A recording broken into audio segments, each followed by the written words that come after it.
مولانا طارق جمیل صاحب کہتے ہیں کہ دیکھو یہ کہتا ہے بابت شاہی کوئی نہیں، بالکل غلط کہا ہے. میں نے آج تک یہ بات نہیں کی کہ بابت شاہی کوئی نہیں. میں تو کہتا ہوں میں نبی سا ہے ہی کوئی نہیں، تیرے بابت شاہی کوئی نہیں. میں کہنا جائے ہاں بابت شاہی کوئی نہیں. تو اس جملے میں کون سی خرابی ہے ذرا بتائیں؟ کیا آپ کا عقیدہ نہیں ہے کہ رسول اللہ صلی اللہ علیہ وآلہ وسلم کے مقابلے پر کوئی بابا کوئی شاہ نہیں ہے؟ اور یار آپ لوگ تو ہمیں کہانی کرواتے تھے. آپ کے امام ابن کثیر جن کو ہم بھی کسی درجے میں مانتے ہیں، انہوں نے کہانی لکھی تاریخ ابن کثیر میں. یہی کہانی جو ہے وہ عبداللہ ابن مبارک کی طرف منسوب کی گئی. یہی کہانی جو ہے وہ شیخ عبد القادر جیلانی نے بھی لکھی. اور یہی کہانی ہمارے خادم رضوی صاحب بھی بیان کرتے تھے کہ جی بڑے سے بڑا کوئی غوث کتب ابدال ہو، کسی صحابی کے گھوڑے کے قدموں کی خاک کے برابر بھی نہیں. یہ ساروں کو پٹی پڑھاتے تھے نا. یہ بریلوی دیوبندی اہل حدیث کا بنیادی عقیدہ ہے. امیر معاویہ نے جو حضور کی حمایت میں گھوڑا دوڑایا نا، اس گھوڑے کے ناک میں جو مٹی داخل ہوئی نا، عمر بن عبدالعزیز تو اس کا مقابلہ بھی نہیں کر سکتا. اور پھر وہ صحابی بھی ان کے پاس ایک ہی ہے، حضرت معاویہ رضی اللہ تعالیٰ عنہ. شیعہ نے اپنا گھوڑا بنایا ہوا ہے، سنیوں نے اپنا گھوڑا بنا لیا ہے پیرلل میں. حالانکہ یہ جعلی بات ہے، ہم اس کو نہیں مانتے. جامعہ ترمذی اور سنن ابن ماجہ میں حدیث ہے کہ ایک مؤمن کی حرمت کعبے سے بھی بڑھ کر ہے. کوئی عام مسلمان بھی آج کا کسی صحابی کے گھوڑے کے قدموں کی خاک کے برابر نہیں ہے. بھائی وہ جانور ہے. ہم تو اس نعرے کو غلط مانتے ہیں. پھر بھی چونکہ تمہارا عقیدہ ہے تو تم سے تو ہم پوچھ سکتے ہیں کہ تم تو یہ کہہ رہے ہو کہ صحابی کے گھوڑے کے قدموں کی خاک جیسا ہے ہی کوئی نہیں، غوث کتب ابدال تے شاہی کوئی نہیں، کہتے ہیں نا. ہم تو کہہ رہے ہیں میرے نبی سا ہے ہی کوئی نہیں، تیرے بابے تے شاہی کوئی نہیں. مجھے بتائیں کس کا نعرہ جو ہے سافٹ ہے اور قرآن و سنت کے مطابق ہے؟ ہمارا نعرہ. یا کہو کہ تمہارے بزرگ جتنا یہ تمہیں پڑھا کے گئے کہ غوث کتب ابدال صحابی کے گھوڑے کے قدموں کی خاک سے بھی گئے گزرے ہیں، تو یہ سب کا سب وہ بدتمیزی سکھا کے گئے، تمہیں گمراہی سکھا کے گئے. ان ٹائم قیامت تک ہے مولانا جواب دینا ہے اس کا. ہاں اللہ کا شکر ہے ایک ہی ویڈیو بناتا ہوں، اس کے بعد دوبارہ ضرورت نہیں پڑتی. پھر آفٹر شخص جو آتے ہیں وہ ویڈیو لوگ بناتے رہتے ہیں. دوسرا، یہ بابے کی ٹرم میں نے خود سے ڈیوائز نہیں کی تھی. یہ تو ہمارے جو مرشد ہیں مصباحی صاحب، انہوں نے پہلی دفعہ 2019 میں یہ ٹرم یوز کی کہ اب انجینئر محمد علی مرزا کو کیا پتا کہ بابا کیا شائع ہوتا ہے. ہاں بابے کا ایک اپنا وکرہ ہی جہاں ہوتا ہے. ہاں اب انجینئر مرزا محمد علی کو کیا پتا بابا ہوتا کیا ہے. وہ تو اس کو تو حضرت جی جو پیچھے سے پیسے آ رہے ہیں نا، اس کو تو وہ نظر آ رہا ہے. اس کو کیا پتا بابا ہوتا کیا ہے. بابا اپنے زمانے میں ایک زمانہ ہوتا ہے، بابا اپنے جہاں میں ایک جہاں ہوتا ہے، اس کا وکرہ ایک جہاں ہوتا ہے. یہ اس کو نہیں پتا اور نہ اس کی باتوں میں آنا ہے. انشاءاللہ میرا ارادہ بن رہا ہے کیونکہ اب وہ ہمارے بابوں کی طرف آ رہا ہے اور ہم نہیں اپنے بابوں کی برداشت کر سکتے. منوس تجھے کیا پتا بابے ہوتے کیا ہیں، تجھے کیا پتا باجزید کہتے کس کو ہیں، تجھے کیا خبر جنید کی سستی کا نام ہے. اس لیے اس کی بات بھی نہ سنا کرو، وہ بھی دل میں شک ڈال دے گی. اور انشاءاللہ بس میں توفیق مانگ رہا ہوں اپنے اللہ سے، بڑی جلدی میں نے انشاءاللہ اس کا ارادہ شروع کرنا ہے. ایویں بکواس کر رہا ہے اپنے کمرے میں بیٹھ. یہ کیا ہوا، تیرا کمرہ، تیرا کیمرہ، تیرے ہی لوگ، تیری کتابیں، تیری باتیں. کسی دن ہمیں بھی بلا نا، تو اسی طرح لائیو چلا نا بھائی. تیری اپنی دنیا، تیری اپنی باتیں. یہ کیا حضرت ہوا؟ اس لیے میرے دوستو آپ بھی تھوڑا آپ بھی دیکھو نا حضرت. وہ کیا بھائی، اگر وہ اتنا ہی حق پہ ہے تو کیوں ڈرتا ہے؟ ہم نہیں گنے لے کے جائیں گے اور ہمیں گن کی لوڑ ہی نہیں. ہم تو درود والے ہیں حضرت. ہم نہیں برود والے حضرت، ہمارا درود ہی ہمارا برود ہے حضرت. ہمیں نہیں لوڑ کوئی بھی حضرت. ہاں بلائے نا حضرت. اگر وہ اتنا ہی سچا ہے. اگر اصل میں لوگوں کا بھی تھوڑا مزاج بن گیا ہے کہ باطل کو جلدی تسلیم کر لیتے ہیں حضرت. بات اتنی جلدی نہیں حضرت جی. اگر چلو 100 نکال دیا تو کیا 1300 سالوں سے دنیا باطل پہ تھی، آج تو اقوالا جم پڑا ہے. تجھے کیا نظر آ گیا الو کے پٹھے. تو بہرحال یہ جو ہے نا کتابیں پڑھا کرو حضرت جی، خود دیکھا کرو کہ ہمارے بڑے تھے کیا ہے. تو وہ اعلانیہ اپنے بزرگوں کو بابا کہہ رہے تھے تو میں نے وہ ٹرم لی، اور یہ کوئی بری ٹرم نہیں ہے. اگر یہ بری ٹرم ہوتی تو میں امام بخاری امام مسلم کو اپنا بابا کیوں کہہ رہا ہوتا؟ میری درجنوں ویڈیوز کے اندر میں نے کہا ہے کہ ہم ان بابوں کو مانتے ہیں جو کتابوں کو مانتے ہیں. جو کتابوں کے غدار ہیں ہم ان بابوں کو نہیں مانتے، اور ہمارے بابے ہیں امام بخاری امام مسلم. تو اگر یہ گالی کے طور پر ہو تو میں امام بخاری امام مسلم کو بابا کیوں کہہ رہا ہوں ٹیکنیکلی اسپیکنگ. لہٰذا یہ میں گالی کے طور پر بات نہیں کرتا. پھر اپنے بابوں کو یہ خود برواتے ہیں. ہم کہتے ہیں ایاک نعبد و ایاک نستعین، اے اللہ عبادت بھی صرف تیری، دعا بھی صرف تجھ سے. آگے سے یہ لوگ شعر پڑھتے ہیں. اور میں آپ کو حیران کن بات بتاؤں، طارق جمیل صاحب بھی بڑے شوق سے سلطان بہو کے شعر پڑھتے ہیں. اب میں طارق جمیل صاحب سے پوچھوں گا کہ یہ سلطان بہو نے جو یہ شعر کہا ہے، سن فریاد پیراں دیا پیرا، میری فریاد سنی کن تھر کے ہو، بیڑا میرا وچ کھپراں دے، جتھے مچ بھی نہ بہندے ڈردے ہو۔ عبد القادر جیلانی کو انہوں نے مدد کے لیے پکارا، یہ پوری ربائی ہے، اس کے بعد بھی آتا ہے عبد القادر جیلانی کا نام بھی لیا انہوں نے عبد القادر جیلانی کو مدد کے لیے پکارا۔ طارق جمیل صاحب کی اب ذمہ داری نہیں بنتی کہ وہ کہیں کہ سلطان بہو کا یہ جو شعر ہے یہ شرکیہ ہے، چلو کہہ دیں کہ بعد میں کسی نے داخل کیا ہے شرکیہ، ایم نہیں کہہ دو۔ گمراہیاں آپ کے بزرگوں نے پھیلائیں، جو گمراہیوں کو ہائی لائٹ کرتا ہے وہ بدتمیز ہے۔ کیا قانون ہے؟ اب یہ طارق جمیل صاحب حافظہ اللہ تعالیٰ کے اوپر ادھار ہے کہ انہوں نے سلطان بہو کے اس شعر کا شرعی حکم بیان کرنا ہے۔ پھر ہم ان سے پوچھیں گے کہ جب قرآن کی آیت کے مقابلے پر ایاک نعبد و ایاک نستعین کوئی شعر سنائے اور پھر ہمیں مجبور کرے کہ ہم اس شعر کی بنیاد کے اوپر عقیدہ رکھیں، تو ہم اسے بتائیں گے کہ ہمارے نبی نے یہ تعلیمات نہیں دی ہیں، ہمارے نبی کی تعلیمات قرآن بخاری مسلم کے اندر ہے، یعنی کہ میرے نبی سا ہے ہی کوئی نہیں، تیرے بابے تھے شاہی کوئی نہیں۔ ایس موقع تے بولیا جاتا ہے بھائی۔ پھر طارق جمیل صاحب کا امتحان ہے کہ انہوں نے ان سارے بزرگوں کے بارے میں مجھے شرعی حکم بیان کرنا ہے جن کے نام یہ بڑے احترام سے لیتے ہیں۔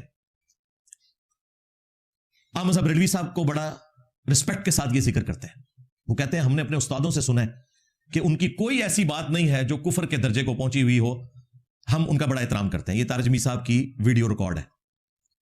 تو طارق جمیل صاحب سے میں ریکویسٹ کروں گا کہ اعلیٰ حضرت نے فتاوی رضویہ میں خود یہ لکھا ہے، فتاوی رضویہ جو ہے اس کے کلمی نسخے بریلی شریف میں موجود ہیں اور لاہور شریف سے پرنٹ ہوا ہے 30 جلدوں کے اوپر، اور اس سے خطرناک بلکہ خطرناک بات آپ کے شیخ زکریا کاندلوی نے فضائل اعمال میں جس فرید الدین عطار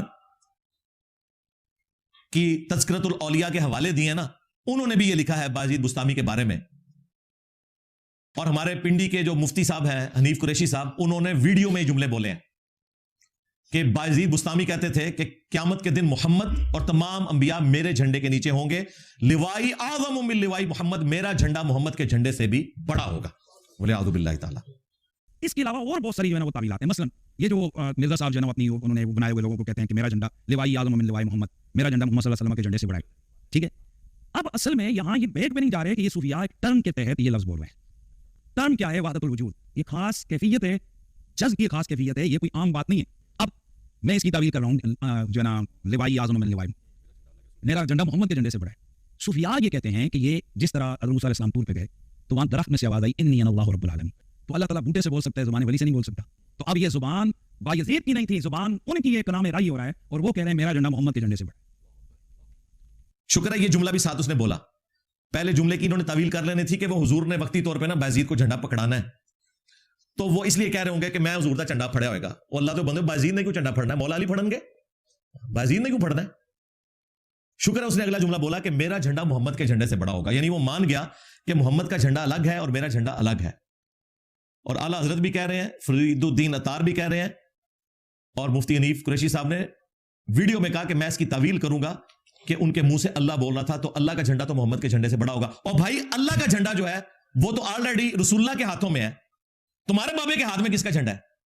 وہ کہہ رہے ہیں جی وہ پتہ نہیں چلا، میں کہ لب لے آؤ، وہ بخاری مسلم میں کہ قیامت کے دن ہر غدار کے لیے میدان معاشر میں ایک جھنڈا بلند کیا جائے گا اور کہا جائے گا یہ فلاں بن فلاں ہے جس نے دنیا میں غداری کی تھی، تمہارے بزرگوں کے جھنڈے چڑھنے نے۔ انشاءاللہ تعالیٰ اللہ تعالیٰ آپ لوگوں کا حشر انہی بزرگوں کے ساتھ کرے۔ میں اب آپ کو یہی دعا دے سکتا ہوں، بدوائیں نہیں دیتا، یہ بدعا نہیں ہے، بدعا میرے کیس میں ان کے لیے دعا ہے، کیونکہ ان کا تو عقیدہ ہے کہ ان کے بزرگوں کے اس قسم کے جھنڈے آنے ہیں سامنے۔ تو میں طارق جمیل صاحب سے پوچھوں گا کہ اس کے بعد کیا میں یہ کہنے میں حق و جانب نہیں ہوں کہ میرے نبی سا ہے ہی کوئی نہیں، تیرے بابے تھے شاہی کوئی نہیں؟ کیونکہ بخاری اور مسلم میں آیا کہ نبی علیہ السلام نے کہا کہ میں تمام اولین اور آخرین کا سردار ہوں، یہ تو ہمارے نبی کا پروٹوکول تھا۔ آپ نے پکڑ کے بایزید بستامی کو فٹ کر دیا، آپ کے بزرگوں نے، ظاہر ہے آپ کو تو بڑی ہمدردی ہے نا اپنے بزرگوں سے۔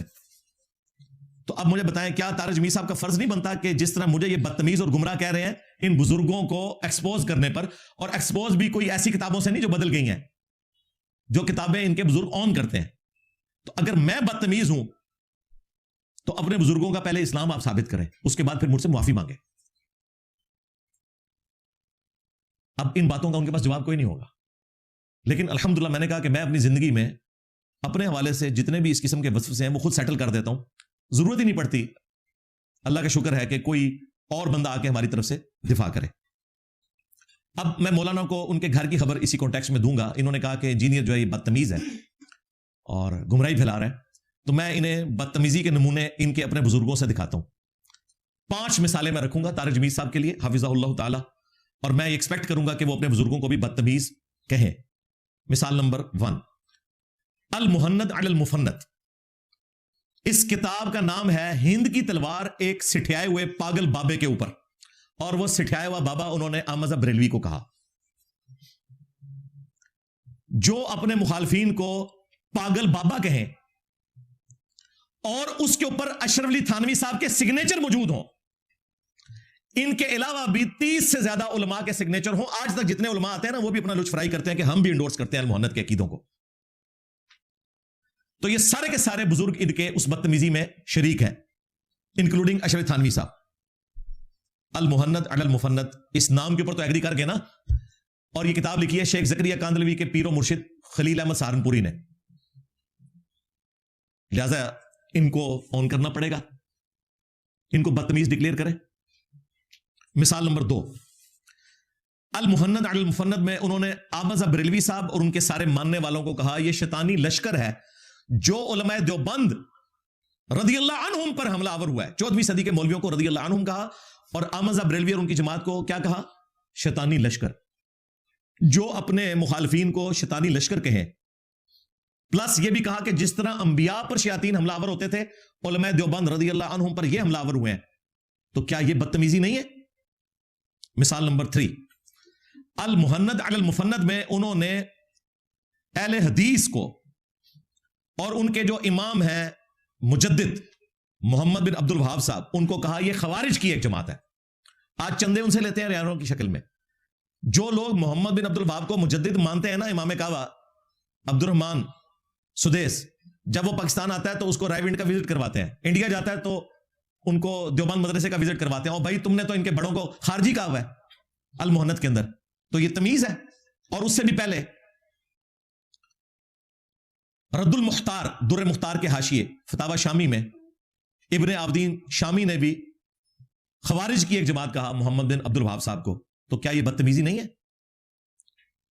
مثال نمبر 4, اشرف علی تھانوی صاحب کے ایک مرید نے خواب دیکھا اور کہا کہ میں نے دیکھا کہ حضرت سیدہ عائشہ جو ہیں وہ آپ کے گھر تشریف لائی ہیں. تو تھانوی صاحب نے پتا اس کی تعبیر کیا کی؟ دیکھا ماں کو, اور تعبیر انہوں نے کی کہ ان قریب کوئی کم سن لڑکی میرے ہاتھ لگے گی. اور وہی ہوا. کچھ دنوں کے بعد انہوں نے ایک ٹین ایجر بچی کے ساتھ شادی کر لی. مجھے تو لگتا ہے وہ شادی پہلی طے تھی, اس کو فٹ ان کرنے کے لیے کسی مرید سے خواب انہوں نے کہلوایا. چلیں حسن ظن رکھتے ہیں کہ وہ اس طرح نہیں ہوا ہوگا, شیطان نے کو خواب دلایا ہوگا, لیکن وہ اسے رحمانی خواب سمجھ رہے ہیں. دیکھ رہے ہیں ماں کو خواب میں, اور کہہ رہے ہیں چونکہ نبی اسلام کے عقد میں جب سیدہ عائشہ آئی تھی ان کی عمر کم تھی, تو میرے گھر بھی کوئی کم سے لڑکی میرے عقد میں آئے گی. یہ تمیز ہے. اور اگر ایسا ہوا بھی تھا, کیا اس طریقے سے اپنی ماں کا ذکر کرنا یہ ایمان کا تقاضا ہے؟ یہ الامداد رسالے میں انہوں نے لکھا. ایک الامداد رسالہ وہ تھا جس میں انہوں نے وہ تھانوی رسول اللہ اور اللہم صلی علی نبینا اشرف علی کو انڈورس کیا. کہتے نہیں خواب کا واقعہ وہ بیداری میں بھی ہے بھائی, اس کا میں کافی دفعہ پوسٹ مارٹم کر چکا. اور اس سے اگلے سال یا اس سے 1 سال پہلے کا یہ والا رسالہ تھا. یہ کنزیکٹو 2 رسالے ہیں. مثال نمبر 5, میاں لوگ کیا کہیں گے؟ اب رمضان شریف ہے, یہ میرا پوچھنا بنتا ہے کہ قاسم ننوتوی صاحب کو جب رشید احمد گنگوئی صاحب نے ایک جلسے کے موقع پر چرپائی پہ لٹایا سب ٹین ایجرز بچوں کے سامنے, اس وقت تھانوی صاحب کی عمر بھی 16-17 سال تھی. اس معصوم بچے نے اگر یہ منظر دیکھا ہے تو اس پہ کیا برے اثرات پڑے ہوں گے. ارواح ثلاثہ میں انہوں نے اس واقعے کو نقل کیا, اور وہ کہتے ہیں جی ساتھ لٹایا, پھر عاشق صادق کی طرح کروٹ ان کی طرف کی اور ان کے سینے پہ ہاتھ رکھا, اور اتنے وہ یعنی ولگر قسم کے الفاظ ہیں کہ وہ بولتے ہوئے بھی شرم آتی ہے. وہ ہم ڈسپلے کروا دیں گے, تارج میر صاحب انشاءاللہ پڑھ کے اس پہ بھی کوئی اپنا ورژن دیں گے کہ یہ بدتمیزی سے بھی کوئی اگلا ورژن ہے. اور وہ چیخ رہا ہے قاسم نانوتوی اور کہہ رہا ہے میاں لوگ کیا کہیں گے, اور گنگوئی صاحب کہہ رہے ہیں کہنے دو لوگوں کو, دیوبند دماغ بند. یہ میں نے ایڈ کیا. اور اس پہ ختم نہیں ہوا. تذکرۃ الرشید کے اندر ان کے اپنے خلیفہ صاحب نقل کرتے ہیں کہ جی ایک دن رشید احمد گنگوئی صاحب نے خواب دیکھا کہ قاسم نانوتوی دلہن کی شکل میں خواب میں ان کے پاس آئے ہیں, اور پھر دونوں کو ایک دوسرے سے نفع پہنچا جس طرح کہ میاں بیوی کو پہنچتا ہے. یعنی وہی جو آپ سمجھ رہے ہیں, یعنی پورا دن جو کچھ سوچتے رہتے ہیں نا, یہ وہی کچھ ان کو خواب میں بھی نظر آتا ہے. اور اس کے بعد اس خواب کو رحمانی خواب کہہ رہے ہیں, اور کہہ رہے ہیں کہ اس میں اشارہ تھا کہ قاسم نانوتوی کی وفات کے بعد رشید احمد گنگوئی صاحب نے ان کے شاگردوں کی تربیت کرنی تھی. اے کڈے عہدے جو یہ دین سکھایا جا رہا ہے. ہمارے کراچی کے مفتی صاحب کی مہربانی ہے کہ وہ اس کے دفاع کے لیے سامنے آئے. میں بھی دیکھے نا اتنا زخم یہ چھیلتا رہا, میاں میاں میاں. وہ اتنی پرچیاں گیا وہ بیچارے بول پہ, شکر الحمدللہ وہ بولے اور مان لیا کہ یہ لکھا ہوا ہے. ہم یہی تو چاہتے ہیں. اور پھر انہوں نے کہا اس میں تو فرینکنس ہے کہ وہ آپس میں فحش مذاق بھی کر لیا کرتے تھے. کون؟ اولیاء امت فحش مذاق آپس میں کیا کرتے تھے بچوں کے سامنے. مجھے بتائیں جب مدرسے کے بچے اس قسم کی حرکتیں دیکھیں گے تو مفتی عبدالعزیز ہی سامنے نکلے گا نا اس مدرسے سے پڑھ کے. اور مفتی صاحب کہتے ہیں یہ کیسے ہو سکتا ہے کہ دو داڑیوں والے یہ کام کریں. بھئی مفتی عبدالعزیز صاحب کی بھی داڑھی تھی اور وہ بچہ بھی پوری مٹھی داڑھی والا ہے جس کو پاس کرنے کی اس نے لالچ دی ہوئی تھی. مولوی کدھر ٹل دے رہے, وہ تو ویڈیو نکل آئی ہے نا, میں نے تو نہیں گن پوائنٹ پہ بنائی. تو اب میں تارج میر صاحب کے فرقے کے ہی واقعات بیان کر رہا ہوں. انشاءاللہ میں ان سے امید کرتا ہوں کہ وہ ان چیزوں کو بھی بدتمیزی ڈکلیئر کریں گے.